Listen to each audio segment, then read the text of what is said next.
What's up, students? Today we're going to learn how to play C. So we're going to learn the standard voicing. It looks like this. So you're going to take your ring finger and put it on the 3rd fret, 5th string, playing this note. Then you're going to take your middle finger and put it on the 2nd fret, 4th string, playing this note. Then you're going to take your pointer and put it on the 1st fret, 2nd string, playing this note. And all together it should sound like this. Now if it doesn't sound like that and it sounds something more like this, that's no big deal, because we're going to learn how to fix it right now. So the most common problem I see with students trying to learn C is they don't let their hand rest.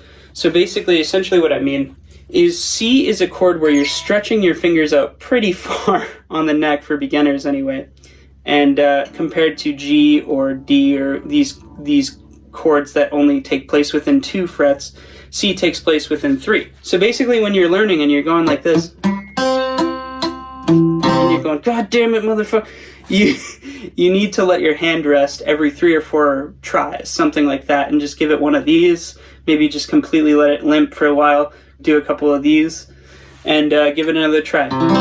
It's always faster to switch to another position than to reload your hand. Always remember that. The next tip is going to be thumb placement. So basically, if we move to the back of the neck here so you can see what I'm doing, I tend to keep my thumb kind of wrapped around the entire neck when I'm playing C, and have my hand in more of a grabbing position instead of a wrapping around position like this. But whatever works for you is what works for you. So if you need to jut out your hand, or your wrist rather, like this, so that it looks like this from the front, and that feels better. If you need to come up even further like this and play it, as long as you're getting all the strings to work, that's all that matters.